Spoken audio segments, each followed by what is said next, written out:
Hola, soy Asdrúbal Paz Larralde, profesor de la Escuela Nacional Preparatoria, y en esta ocasión hablaremos sobre la importancia de la enseñanza del método científico, los virus, el SARS-CoV-2 y el regreso a clases. Es importante que entendamos la magnitud de la enseñanza de la biología en situaciones de la vida cotidiana, y en este momento nuestro entorno tiene que ver con la pandemia causada por el virus SARS-CoV-2, que de sus siglas se desprende que nos referimos al síndrome agudo respiratorio severo por el coronavirus tipo 2. Recordemos que ya habíamos tenido en el 2003 al SARS-CoV-1. Como parte de la responsabilidad y la importancia de la enseñanza de los aspectos biológicos, tenemos que estos temas están incluidos en nuestro programa de biología. Por un lado, tenemos la metodología de la investigación y por otro, tenemos la comprensión de los virus. Dentro de nuestro tema, la metodología de la investigación, vamos a hablar de dos aspectos importantes del método científico que son la observación y el análisis. Y los vincularemos a algunas características de los virus y a la enfermedad COVID-19. En base a eso, ¿cómo debemos prepararnos para el regreso a clases? En este caso, no estamos haciendo una investigación completa, solo nos vamos a valer de estas dos características para entender mejor a la enfermedad y su comportamiento dentro de la población. Las observaciones surgen de nuestro entorno y de las acciones que tenemos que llevar a cabo para continuar con nuestras actividades lo más cercano posible a la normalidad a la que habíamos estado acostumbrados. La acción de relevancia que tenemos que llevar a cabo es el regreso a clases y tenemos que hacerlo en las mejores condiciones de seguridad para no enfermarnos. Nos damos cuenta que nos estamos enfrentando a una partícula que no podemos ver a simple vista, ya que su tamaño oscila entre los 24 y 300 nanómetros aproximadamente. Recordemos que un nanómetro es una 1.000.000.000ª parte de un metro y en notación científica es 1 por 10 a la menos 9 metros. El newsmedical.net dice que particularmente el tamaño del coronavirus SARS-CoV-2 oscila entre 50 y 140 nanómetros. También se observa que no sabemos exactamente cómo se dispersa o transmite este virus. Se ha dicho que su dispersión es a través del aire y que viene en las gotas de saliva que expulsamos al hablar.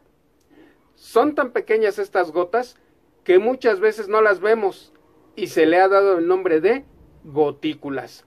Se ha dicho también que esta transmisión puede ser a través de contacto por las cosas que manejamos e intercambiamos entre los humanos. Es por eso que muchos de nosotros en algún momento hemos sanitizado nuestros ambientes y estas cosas. El Centro de Control y Prevención de Enfermedades de los Estados Unidos de América afirma que la probabilidad de que se transmita esta enfermedad por contacto con superficies y el tocamiento de nuestras mucosas faciales es de 1 en 10.000. Así que a la transmisión de este virus se reduce a las gotículas con virus por vía aérea.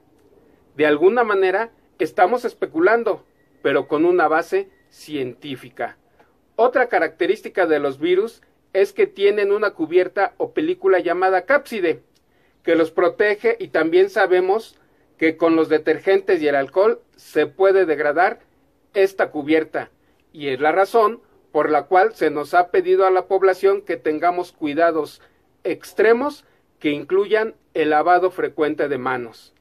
Se nos ha indicado no tocarnos boca, nariz y ojos si no nos hemos lavado bien nuestras manos. También se ha pedido a la población que ponga mamparas transparentes dentro de sus actividades cotidianas para evitar que el virus llegue a estas mucosas y pueda haber un contagio. Yo analizo y deduzco en lo particular que muchos se preocupan por este tipo de mamparas de plástico y o de acrílico, pero no se insiste en el uso de caretas que pueden cubrir estas mucosas. Esta careta se convierte en nuestra mampara personal que nos dará principalmente una protección para los ojos si tenemos que concurrir a lugares de mucha aglomeración como el transporte público. Al respecto, me gustaría resaltar que en casa y con familiares a quien he insistido utilizar la careta, ninguno se ha enfermado de COVID-19 y tampoco han padecido enfermedades como la gripa o influenza. Aquí resalto que los virus de estas enfermedades pertenecen al tipo coronavirus y que también tienen rangos muy similares, es decir, que al cuidarnos del SARS-CoV-2 nos estamos cuidando de la influenza y de la gripa. Podría ser especulativo de mi parte, pero es coincidente y nada nos quita con utilizar una careta. El problema es que es un enemigo que no podemos ver, entonces la ciencia tiene que llegar a terrenos, como dije, especulativos y de deducción surgidos de la observación y el análisis, ya que muchas cosas no las podemos probar fehacientemente. De igual manera se nos pide que utilicemos un cubreboca, sobre todo cuando nos vamos a relacionar con otras personas. ¿Será este el caso cuando regresemos a la escuela?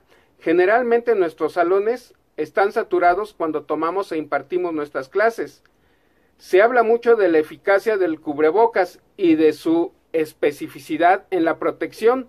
También se habla de estándares y se dice que los del tipo KN95 es de los más efectivos.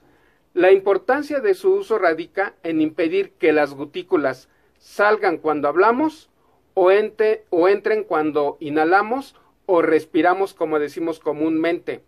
Algo que me gustaría resaltar es que en nuestro regreso a clases lo haremos dentro del periodo invernal, que hasta el momento está calculado para la cuarta semana de enero del 2022. En los periodos invernales o de frío son más frecuentes las enfermedades respiratorias y, como siempre, especularemos, pero con un análisis científico.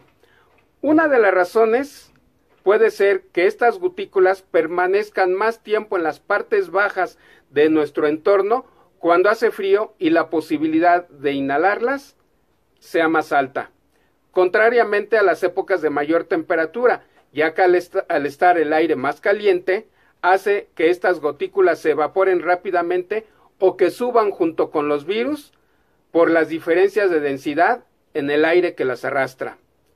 Muy seguramente esto pasa también con otros organismos microscópicos como las bacterias o las esporas de hongos.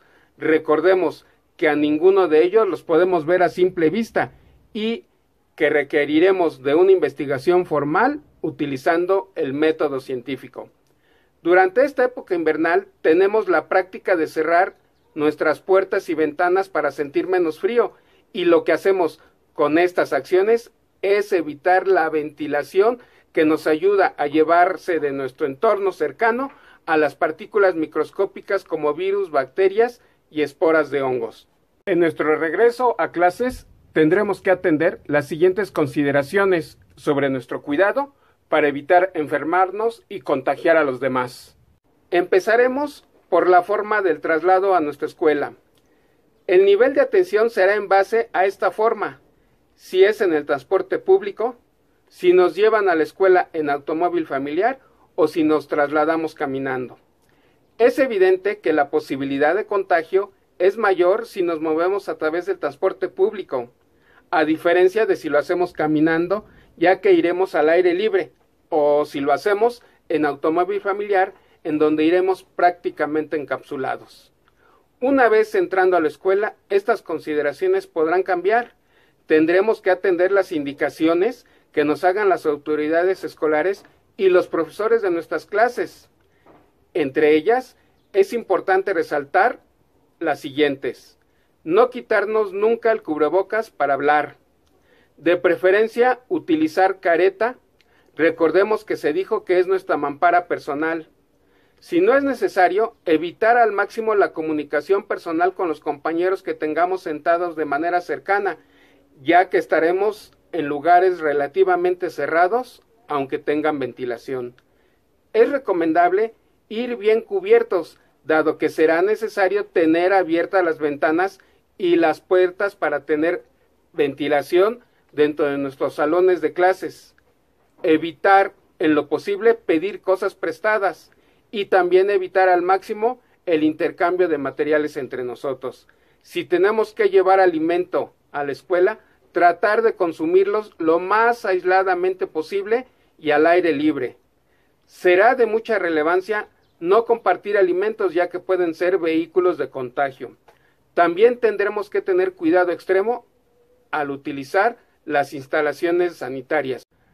Ahora, observemos que en la primera ola de contagios, el promedio de muertes estaba entre 400 y 500. En la segunda ola, durante el invierno, superó los 700 muertos y tuvimos días de más de 1000 muertos. El 14 de septiembre del 2021 también superamos los 1000 decesos y el 21 de septiembre los 800, estando a finales del verano. Entonces, observe, analice, concluya y tome acciones para el regreso a clases. Por último, les recuerdo que una cortada cutánea expuesta se convierte en una mucosa y por consiguiente en una vía de contagios.